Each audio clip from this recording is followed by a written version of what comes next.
اچھا، یہ آپ کو بھی میں نے کلپ دکھایا مفتی حنیف قریشی صاحب کا، جس میں وہ سورہ نساء آیت نمبر 64 سے جو استدلال لے رہے ہیں کہ اگر کوئی بندہ گناہ کر لے تو وہ نبی صلی اللہ علیہ وسلم کے پاس جائے گا اور نبی صلی اللہ علیہ وسلم اس کی مغفرت کریں گے تو تب وہ اللہ قبول کرے گا۔ مشہور آیت ہے، تو کائنڈلی اس کی ذرا مفتی حنیف قریشی صاحب اللہ تعالیٰ ان کو جزائے خیر دے، جو وہ ناسبیت کے خلاف کام کر رہے ہیں، لیکن وہ جو کتاب و سنت کے عقائد کے خلاف کام کر رہے ہیں، اس میں اللہ تعالیٰ ان کی اصلاح فرمائے۔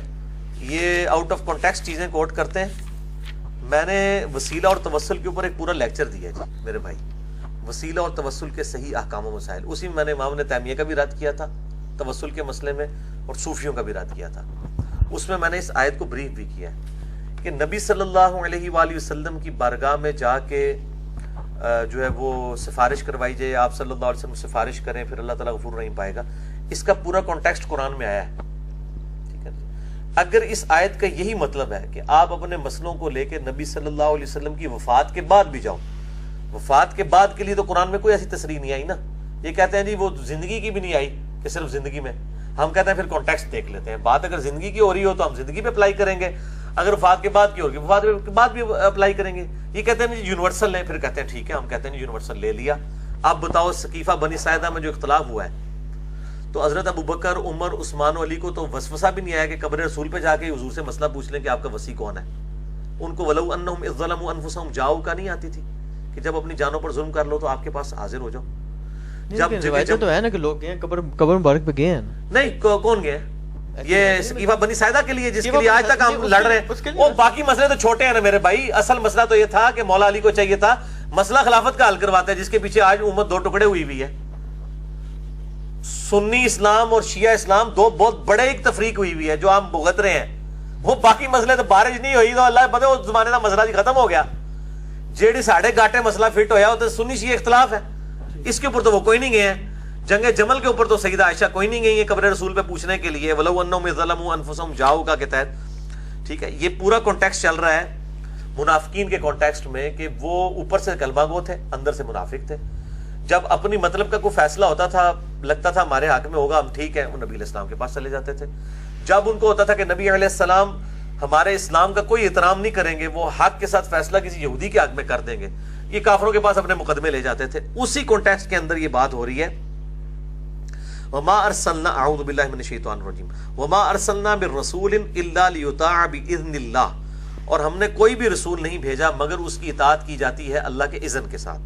ولو انہم اذ ظلموا، اور جب انہوں نے اپنی جانوں پر ظلم کیا تھا، انفسہم اپنی جانوں پر، جاؤ کا ان کو چاہیے تھا وہ آپ کے پاس آتے، واستغفر اللہ، اور اللہ تعالیٰ سے استغفار کرتے، واستغفر لہم الرسول، اور رسول اللہ بھی ان کے لیے استغفار کرتے، لوجد اللہ توابا رحیما، تو ضرور اللہ تعالیٰ کو بخشنے والا مہربان پاتے۔ اگلی آیت نہیں پڑھی حنیف قریشی صاحب نے، فلا وربک لا یؤمنون حتی یحکموک فیما شجر بینہم، تیرے رب ہونے کی قسم اے نبی صلی اللہ علیہ وآلہ وسلم، یہ کبھی بھی مومن نہیں ہو سکتے جب تک کہ اپنے جھگڑوں میں یہ آپ کو حاکم نہ مان لیں، بینہم ثم لا یجدوا فی انفسہم حرجا، اس کے بعد اپنے دل میں کوئی حرج بھی نہ محسوس کریں آپ جب فیصلہ کر دیں، مما قضیت، جو آپ فیصلہ کر دیں، وَيُسَلِّمُوا تَسْلِيمًا، اور اس کے سامنے سر تسلیم خم نہ کر دیں۔ دل سے بھی جب تک آپ کے فیصلوں کو نہیں مان لیتے نا، یہ مومن نہیں ہوں گے۔ اس میں ساتھ یہ ہے نا کہ یہ مومن نہیں ہو سکتے جب تک کہ آپ سے فیصلہ نہ کروائیں۔ تو حضرت ابوبکر، عمر، عثمان و علی کی مومنیت ذرا ثابت کریں نا۔ انہوں نے جب خلافت کے مسئلے میں اختلاف ہوا ہے تو جا کے حضور کی قبر پہ کیوں نہیں فیصلہ کرایا اس آیت کے تحت؟ حنیف قریشی صاحب قیامت تک کے لیے چیلنج ہے، آپ اس آیت کو کہتے ہیں نا جرنلائز ہے۔ یہ پوری دونوں آیتیں میں نے 64 اور 65 پڑھی ہیں۔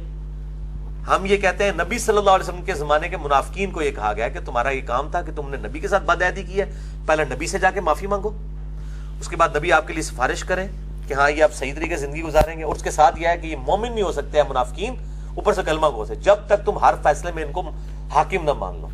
اگر حضرت ابوبکر اور عمر، عثمان و علی ہر فیصلے میں نبی علیہ السلام کو حاکم مانتے تھے نا، تو پھر خلافت کا جب اختلاف پیدا ہوا، آپ نے تو اپنا خلیفہ کسی کو نہیں بنایا، صحابہ کے اجماع سے چنا گیا حضرت ابوبکر صدیق کو، 6 مہینے تک حضرت علی نے بھی بیعت نہیں کی ہے۔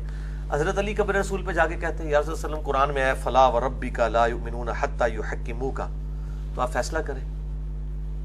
پھر بخاری مسلم میں حدیث ہے کہ ایک سفر کے دوران جب پانی کم پڑ گیا تو حضرت عمر نے حضور کو ایک پیالہ دیا، آپ نے اپنی مبارک انگلیاں اس میں رکھی تو چشمہ جاری ہو گیا. لیکن صحیح بخاری میں 1010 نمبر حدیث ہے کتاب الاستسقاء میں حضرت عمر کے دور میں جب قحط پڑا تو وہ کہتے ہیں اللہ جب تک تیرے نبی ہم میں موجود تھے ہم ان کو لاتے تھے توسل کے طور پہ, اب تیرے نبی کے چچا کو لے کے آئے ہیں اور ان کی دعا کی برکت سے بارش شروع ہوگی. انہوں نے تو نہیں کہا کہ ولو انہم ظلموا انفسہم جاؤ کا کہ تحت چونکہ ہم آپ کی مبارک زندگی میں بھی پیالہ پیش کرتے تھے لہذا وفات کے بعد بھی پیش کر رہے ہیں. ٹھیک ہے, تو یہ دو بالکل الگ چیزوں کو آپس میں جوڑتے ہیں اور ایک رزلٹ نکال دیتے ہیں. میں نے اب ان کو یہ پھکی دے دی ہے کہ سیدہ فاطمہ کا جو فدق والا مسئلہ ہوا ہے یہ بھی مانتے ہیں. حضرت فاطمہ اور ابوبکر نے جا کے قبر رسول پہ کیوں نہیں فیصلہ کروایا؟ فلا وربک لا یؤمنون حتی یحکموک. اب یا تو وہ کہیں کہ یہ قرآن کی اس آیت کو نہیں مانتے تھے تو کہ یہ خود ہی جائیں گے وہ تو مانتے تھے, یا اس کا مطلب ہے کہ تانوں فہم کوئی نہیں تو آڑے بزرگ باپ میں نے تانوں غلط فہم دسیا ہے. اس کا تعلق یہ تھا کہ آپ صلی اللہ علیہ وسلم جب سامنے موجود تھے. آج بھی کہتے ہیں جی وہ کسی کا مسئلہ ہوتا تھا حضور کے پاس, بھائی آج بھی اللہ کے نبی ہمارے سامنے موجود ہوں تو ہم انہی کے پاس ہی جائیں گے, لیکن آج ہماری ان سے کمیونیکیشن نہیں ہو سکتی ہے.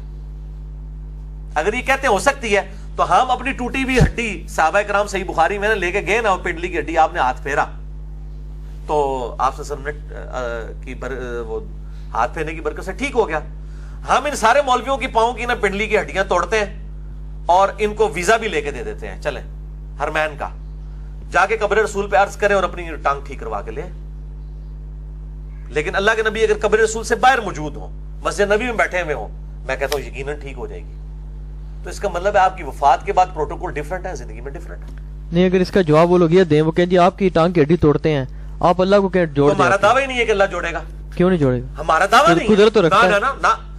اللہ تعالیٰ قدرت, اللہ تو یہ بھی قدرت رکھتا ہے کہ میں دعا کروں اور یہ ساری اکیڈمی سونے کی بن جائے, لیکن اللہ نے کہیں قرآن میں نہیں کہا کہ تم دعا کرو گے تو اس طرح کی دعا قبول بھی کی جائے گی. دنیا کو اللہ نے فزیکل فینومینا آف نیچر کے ساتھ جوڑا ہوا ہے. اللہ کا تو کہیں دعویٰ ہی نہیں میرے بھائی. اللہ تو کہہ رہا ہے آپ نے کرنا ہے جو کچھ کرنا ہے. اچھا, اللہ نے کب کہا ہے کہ جی جب تمہاری ہڈی ٹوٹ جائے تو تم دعا مانگنا شروع کر دو کہ یا اللہ میری ہڈی جوڑ دے اور تم جو ہے وہ علاج کرانے کے لیے نہ جاؤ. اللہ نے تو دنیا کو جوڑا ہی اسباب کے ساتھ ہے. وَتَعَاوَنُوا عَلَى الْبِرِّ وَالتَّقْوَى وَلَا تَعَاوَنُوا عَلَى الْإِثْمِ وَالْعُدْوَانِ. اس نے تو نبی علیہ السلام کو بھی کہا کہ اے نبی ہم نے صحابہ کرام کے ذریعے آپ کے ہاتھوں کو مضبوط کیا. ٹھیک ہے نا, ہمارا تو دعویٰ نہیں ہے. یہ فوراً اللہ کے اوپر لے آتے ہیں اور کہتے ہیں اللہ کر دے. بھائی اللہ کے بارے میں ہمارا کب دعویٰ ہے؟ اللہ تو فزیکل فینومینا آف نیچر کے ساتھ جوڑا ہوا ہے. وہ کہتا ہے صرف مجھ سے دعا کرو, فزیکل فینومینا آف نیچر میں آپ محنت کرو تو میں تمہاری مدد کروں گا. ہاں اللہ سے ہم کب کہیں گے؟ اللہ کہتے ہیں اسباب کو اختیار کرو, یعنی میں ڈاکٹر کے پاس جاؤں گا, اپنی ہڈی سیدھی کرواؤں گا, اس کے بعد میں اللہ سے دعا کروں گا کہ یا اللہ یہ صحیح طریقے سے جڑ بھی جائے, کیونکہ بعض اوقات وہ ٹیڑھی بھی جڑ جاتی ہے پھر وہ توڑ کے دوبارہ کرنی پڑتی ہے. یہ سارا ہیلا کر کے اس کے بعد میں اللہ سے دعا کروں گا. اللہ تعالیٰ کہیں نہیں کہتا کہ جی آپ اسی طریقے سے کر دیں. اور پھر یہ بزرگوں کے بارے میں دعوے کر رہی ہیں, بزرگ جو ہے وہ جی روحانی آپریشن کر دیتے ہیں, یہ وہ کر دیتے ہیں. میں کہتا ہوں یہ آپریشن روحانی تو چھوڑ دیں, وہ تو کسی نے نہیں دیکھے کسی کا دل کا بائی پاس ہوا ہے یا نہیں ہوا. میں کہتا ہوں جی ایک نومولود بچہ دنیا کے سب سے بڑے بزرگ کے پاس لے جاتا ہوں میں, چاہے وہ زندہ ہے یا اس کی قبر پہ, وہ اس بچے کا ختنہ کر کے بتا دیں. یہ بائی پاس کرتے ہیں نا, بائی پاس ہم نظر ہی نہیں آنا کہ ہویا کہ نہیں ہویا. ایک خطرہ بزرگ کر کے دسن, روحانی خطرہ, کوئی خون نہیں نکلنا چاہیے, روحانی خطرہ جیسے بائی پاس ہو, پورا بائی پاس کرتے تھے کوئی چیرا نہیں لگتا, بغیر چیرا لائے ایک نم خطرہ کر کے دس دیں کوئی بزرگ.